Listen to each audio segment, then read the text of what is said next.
فقال کان رسول اللہ صلی اللہ علیہ وسلم یتلألأ وجہہ تلألؤ القمر لیلۃ البدر۔ میرے بھانجے حسن، حضور پاک علیہ الصلوۃ والسلام کو تم نے بچپن میں دیکھا، میں نے رسول اللہ کے گھر میں تربیت پائی ہے۔ میرے پیغمبر وہ تھے فخفم مفخمن، جو مجلس میں بیٹھتے سب سے عزت اور تکریم کے باعث بنتے۔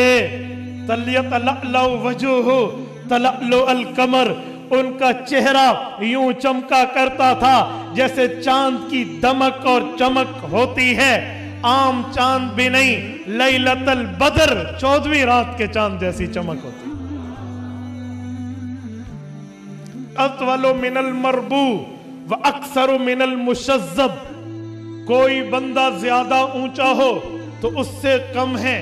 کوئی زیادہ پست ہو تو اس سے اونچی قد رکھنے والے ہیں۔ عظیم الہامہ، پیغمبر علیہ السلام کے چہرے مبارک کو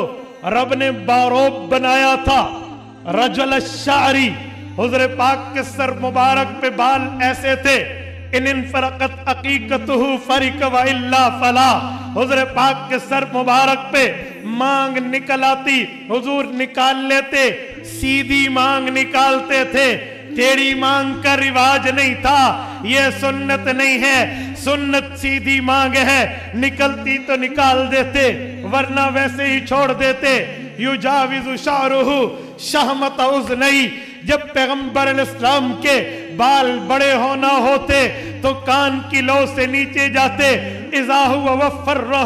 یہاں نیچے جاتے، اور پھر اس کے بعد فرمایا اظہر اللون، پیغمبر کرم بڑا خوبصورت تھا، حضور پاک کے لئے فرمایا واسع الجبین، حضور پاک کی پیشانی کشادہ تھی، ازج الحواجب، پیغمبر کے باریک خمدار یہ جو آبرو تھے، یہ آبرو ایک دوسرے سے ملے ہوئے نہیں تھے، جدا جدا تھے، بینہما حرق، ان آبروؤں کے درمیان ایک رگ ہوتی تھی، یدرکہ الغضب، جب پیغمبر کسی اللہ کی نافرمانی پر غصے میں آتے، رب العزت کی نافرمانی پر غصے میں آتے، وہ رگ بھڑک اٹھتی تھی، بینہما حرق یدرکہ الغضب، اقن الارانین، پیغمبر علیہ السلام کے ناک مبارک تھوڑے بلندی مائل تھے، یعلمہ من لم یتأملہ اشما، جو اچانک دیکھتا غور نہ کرتا تو یوں لگتا ناک بڑی لمبی ہے،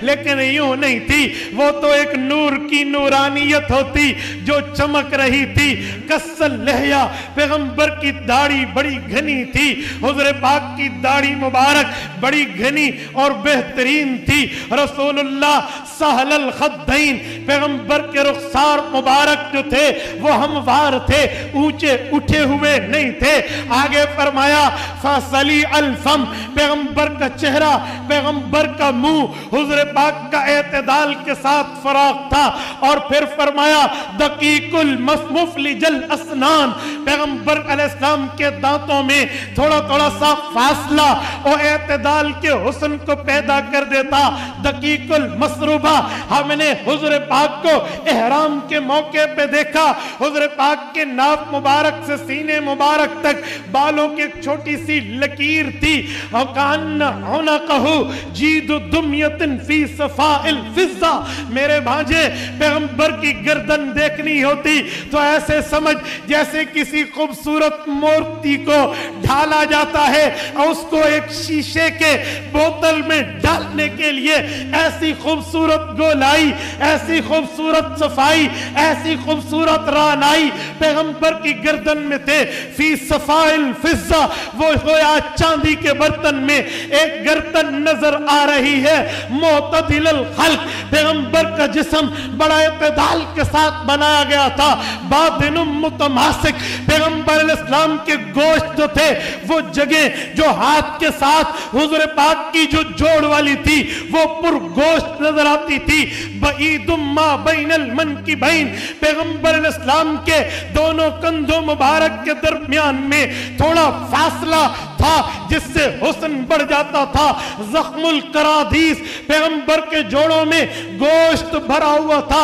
انور المتجرد، اللہ کی قسم فرمایا وہ جگہ جو کپڑے سے باہر رہتی ہے، جیسے چہرہ، جیسے ہاتھ، جیسے پاؤں کا جو لباس سے باہر رہنے والی جگہ ہوتی تھی، رسول اللہ کی انور المتجرد، اس پر ایسا نور ہوتا تھا ہم حیران ہو جاتے، اوہ ہاتھ باہر ہوتے ہیں، انہیں کبھی کبھی دھوپ بھی لگتی ہے، انہیں آگ اور دھوئیں سے واسطہ بھی پڑتا ہے، پاؤں مٹی میں چلتے ہیں، انہیں کانٹے بھی چبھتے ہیں، انہیں پتھر بھی چبھتے ہیں، انہیں تکلیف بھی ہوتی ہے، فرمایا اس کے باوجود یہ باہر کے جسم کے حصے اتنے پیارے ہوتے، جو لباس کے اندر تھا اس کے حسن کی تو کیا بات ہی تھی، موصولم ما بین اللبتی والسرتی یجری بشعر کالخط، پیغمبر علیہ السلام کے جسم کے حصوں میں سینے سے لے کر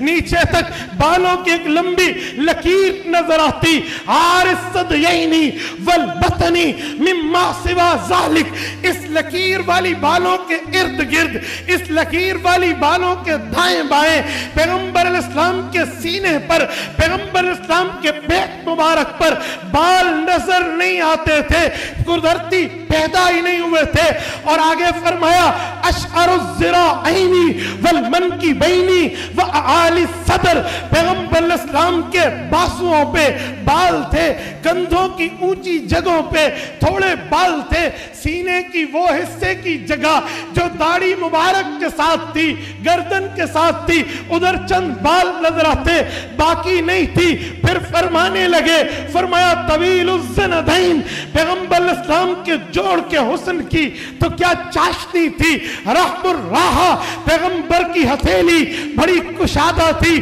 یہ سخاوت کی طرف اشارہ ہے کہ سخیوں کھلا ہوا کرتا ہے، شسن القدمین والکفین، پیغمبر علیہ السلام کے پاؤں میں جو خمدار جگہ تھی وہ ایسے تھی، ینبو عنہم الماء، اگر اس پہ پانی ڈالا جاتا وہ پانی ڈھلک جایا کرتا تھا، اوپر ٹھہرتا نہیں تھا، خمسان الاخمسین، اس کا حسن ایسے تھا کہ خمدار جگہ میں پاؤں کے تلوے کو بنایا ایسے گیا تھا، اذا زال زال قلعہ، حضور پاؤں اٹھاتے پوری قوت سے اٹھاتے، کانما ینحط من سبب، وہ ایسے چلتے جیسے گہرائی میں، جیسے نیچائی میں حضور اتر رہے ہو، وَإِذَا الْتَفَتَ جَمِيعًا، کسی سے بات کرنی ہوتی پورے چہرے سمیت اپنے سینے کو پھیرتے، اسے پوری کمپنی دیتے، عزت دیتے، اس سے بات کرتے، خالی چہرہ نہیں پھیرتے تھے بلکہ سینہ ساتھ پھیرتے، التفت جمیعا، اس کی طرف پورے ہوتے، اس سے بات کرتے، ذریع المشیہ، پیغمبر کی چال تیز رفتار تھی، جب پیغمبر علیہ السلام چلتے تھے تو بڑی اچھی اور سبق رفتاری سے چلتے تھے، خافض الطرف، اکثر طور پہ حضور کی نظریں نیچی رہتی تھی، پیغمبر علیہ السلام نیچے دیکھتے تھے، جل نظرہ الملاحظہ، شرم اور حیا کی وجہ سے کہیں کسی کو دیکھنا ہوتا تو آنکھوں کے کونے سے دیکھتے، آنکھ بھر کے حضور کے دیکھنے کی عادت نہیں ہوتی تھی، پیغمبر علیہ السلام یوں دیکھتے، نظرہ الی الارض اکثر من نظرہ الی السماء، پیغمبر علیہ السلام کی آنکھ مبارک کی نظر زمین پر زیادہ ہوتی، آسمان پہ کم ہوتی، کبھی وہی اترنی ہوتی تو اوپر بے قراری سے دیکھتے، ورنہ اوپر دیکھنے کی عادت نہیں تھی۔ پھر فرمایا یسوق اصحابہ، جنگ میں، جہاد میں، سفر میں صحابہ کو آگے چلا دیتے، کبھی یوں نہ کہتے میرے آگے کیوں چل رہے ہو، یہ تکبر، یہ غرور، یہ تکلیف دہ معاملہ حضور میں نہیں تھا۔ وَيَبْدَعُ مَنْ لَقِيَ بِالسَّلَامِ، جو حضور پاک سے ملتا حضور خود سلام میں پہل فرماتے۔ تبارك الذي نزل الفرقان على عبده ليكون للعالمين نذيرا